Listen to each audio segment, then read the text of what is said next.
Yes, folks, you heard that right. California is intending to ban the sale and registration of new and used diesel trucks in the state faster than anybody expected.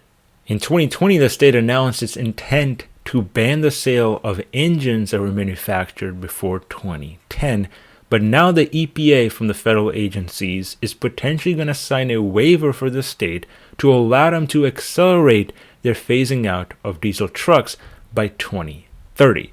With California being the world's fourth largest economy with over 1.8 million registered heavy-duty vehicles, this legislation is going to have a massive effect on not only the state, but the overall United States economy, which is exactly what I want to discuss in this video. But as usual, guys, before we get into it, make sure to drop me a thumbs up and hit the subscribe button if you haven't already. Well, for anybody living in the state, I'm sure these numbers are going to be absolutely not of a surprise, because heavy-duty trucks account for nearly 1/3 of the state's smog-forming nitrogen oxide emissions and more than 1/4 of its fine particle pollution from diesel fuel. And guess what? These harmful particles have a true effect on the living standards of most people in the state who tend to live next to the ocean, busy ports, and obviously busy cities. These pollutants are linked to asthma, respiratory illnesses, and potentially even premature death, especially in undernourished communities. Whether you believe in climate change or not, Class A trucks clearly are a significant contributor to the poor air quality in the state. And it's very clear that the government of California is going to take some strict regulations against the sales and orders of diesel-powered Class A trucks, which are obviously a majority of the trucks that are on the road in the state. And this right here is where the EPA has stepped in.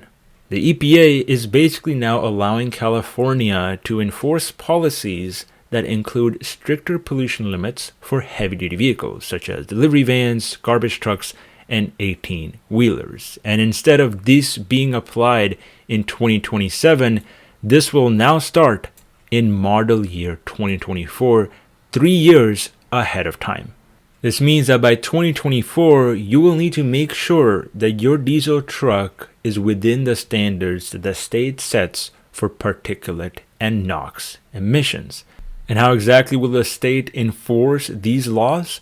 Well, they will conduct regular audits on random fleets across the state and issue citations to customers and fleets that do not have the right regulations. This is very similar to the way that the inspection authorities work on a federal level, where they make sure that cars register on a year-to-year basis and make sure they're within the federal laws of emission standards. But that's not even the craziest part about this new legislation. The craziest part is the idea that by 2040, California will ban the new sales of any diesel trucks from OEMs in the state. If you're a Freightliner Peterbilt on Kenworth, you will only be able to sell electric or hydrogen trucks in the state by 2040, which obviously will have a significant effect on the bottom line profitability and business of those companies. But to be honest, I'm not that surprised, because California has always been ahead of the game when it comes to reducing emissions. Even in 2020, they announced their plans to phase out all internal combustion engine cars on roads by 2035, which seems really far away, but right now it is only 12 years away.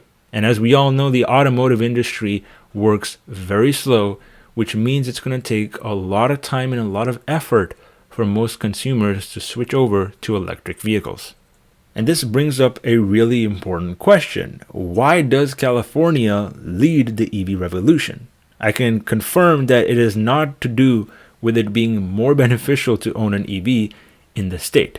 Instead, it has all to do with legislation, policy, and incentives that the state has outlined since 2008 that have pushed electric car adoption, making it the leader in the entire world.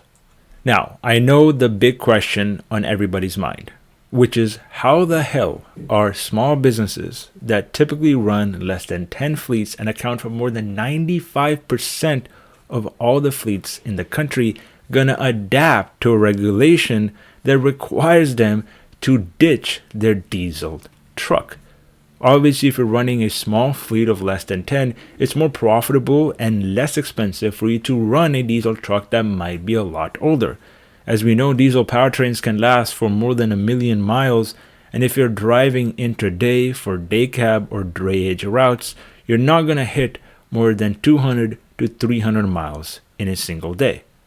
And I'll be honest, that's a very difficult question for me to answer.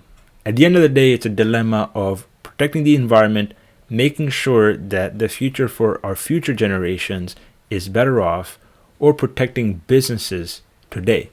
At the end of the day, we all know that the economic cycle affects many companies in disproportionate ways, like we saw in 2008. And right now, our focus is to make sure that the environment is protected. And unfortunately, with the efforts that we're going to have to put in, some minority businesses are going to be disproportionately affected. You can obviously disagree with this take, but as somebody who's focused on the climate revolution and reducing emissions, I am just going to focus on what are the next steps that fleets and businesses that want to shift over to electric trucks will have to take in this environment. Because let's be honest, the electric revolution provides much more benefits than drawbacks to the trucking space. And here's why. First off, electric powertrains provide a much better driving experience than a diesel, compressed natural gas, or regular natural gas truck. There is no vibration and no noise, which is most likely going to make it much easier for you to retain your drivers. Not only that, but these vehicles are much more efficient than internal combustion engine, which means in the long term, you're going to save money on maintenance costs and even potentially the energy costs associated with the vehicles.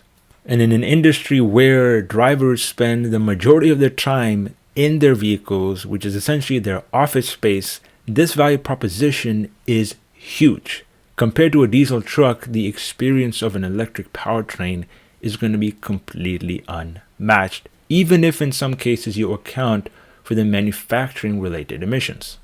Yes, even though electric vehicles on average have 6 times as many minerals as their gasoline counterparts and weigh more than 340 kilograms more, they are still better for the environment, even if they are powered using coal or oil-based electricity.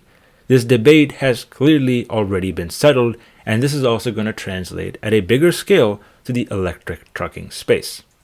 And guess what? For longer haul applications, if you're worried about the cost of your vehicle, the weight, and the amount of minerals it uses for battery production, hydrogen is the optimal solution to reduce your overall expenditure. California has the biggest network of hydrogen stations on Earth, and it is already setting in place its idea of bringing more hydrogen fuel cell vehicles on the road than electric by 2040, which means that in the long term, fleets will have multitudes of options to decide how best to fit their business needs, whether that be for short haul, medium haul, or long haul.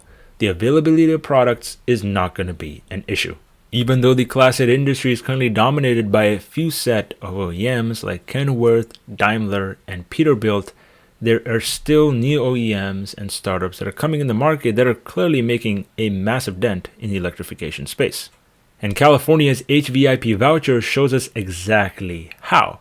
Kenworth, Lion Electric, Nikola, Volvo, and Peterbilt already have a couple of electric trucks on the market, with right now Nikola having the broadest offering of a battery electric truck with a $120,000 incentive amount and a hydrogen fuel cell truck with a $240,000 incentive amount. And as far as from the reviews that I've read, the technology that these trucks bring to the market is unmatched, from AI-based autonomous driving and lane keeping assist to making maneuvers in tight spaces much easier, increasing visibility, and regenerative braking, saving a lot of time, hassle, and maintenance from braking systems. But obviously, guys, that is just my take on the situation. Let me know your thoughts on whether or not California's EPA-based regulation to ban diesel trucks by 2040 is viable. Is this actually going to help us or hurt us in the short term? You already know my answer. For the long term, I think this is the right step in the right direction. But as usual, it's always good to hear other people's thoughts.